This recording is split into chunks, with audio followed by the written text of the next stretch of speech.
Hello everyone! Welcome to our vlog. And our vlog for today is ang pagpunta namin sa Tagaytay kasi meron kaming visitor from Switzerland na si Ate Sandra at gusto niya talagang pumunta here at Tagaytay. Then umakyat na kami dito at gusto niya pumunta dito sa Picnic Grove. Ayan, as you can see, medyo mainit sa Tagaytay ngayon. Although sabi ko kay Ate Sandra this is the little bit coolest place from Manila na pupuntahan natin. At ayun na nga, in-experience niya nga ang Tagaytay. So habang naglalakad kami, nakita niya itong souvenir at nakita niya ang Sombrero Island. Ayan, so parang nakyutan siya sa Sombrero Har at pumili na nga siya dyan at meron ko maganda ang sombrero at may pag-zoom na nga ako sa volcano kasi baka may pag-usok, double check kumbaga. At eto na nga ang Atetrang Balawar. Medyo masaya na naman siya. So, eto na nga, super video at niyaya na nga kaming bumaba dito.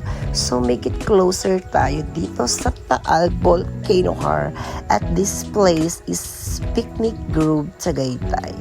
Ayan, nakikita nyo po, may hagdanan dyan.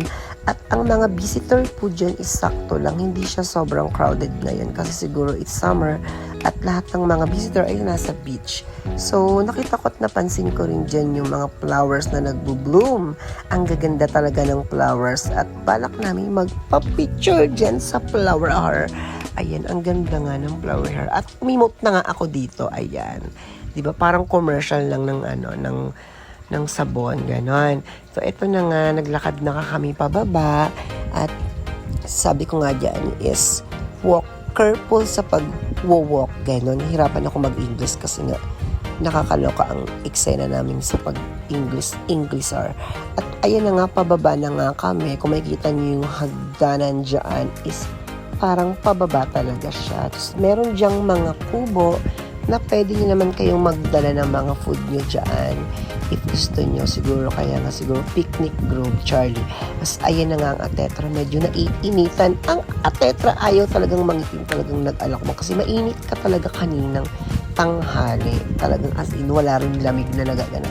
At yan, nakita ko na nga, nasinuot na nga ni Ate Sandra ang kanyang magandang sombrero har. At eto na nga ang sunod, nagkagutuman na, kumain na kami sa Leslie Restaurant. Pag every time na may guest kami, or friend or something, dito namin dinadala sa restaurant sa Leslie. Kasi maganda siya at maganda yung ambience niya at very close talaga siya dito sa Taal Volcano. At na-amaze nga si Sandra dyan na nakita niya. Sabi niya, parang ang ganda ng place or charas. Tapos ayun na nga. So, nangangamoy lapok ang drama namin. So, super walk kami sa kanya at ini-explain ko nga sa kanya ang mga eksena dyan sa mga kubo-kubo-or. At ang cute daw talaga ng eksena. Tapos, ayun na nga, parang napawi ang kanyang pagod at init nung nakita niyang parang naka-portrait ang Taal Volcano view, diba, na ipinagmamalaki talaga natin sa ating mga turista. Ayan na nga. Super stop siya. Akala niya painting lang talaga dyan. Akala niya peke. Tinanong niya kung totoo, Charlie.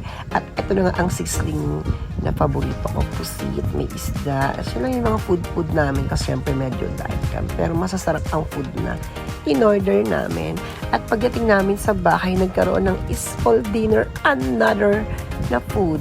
At tamang swimming lang sila kasi kanya-kanyang uwi na kami sa baler namin after nyan. So, enjoy lang talaga ang night kasi aalis sila bukas ng maaga. So, thank you for watching. I hope you enjoy my vlog. Marami pong salamat.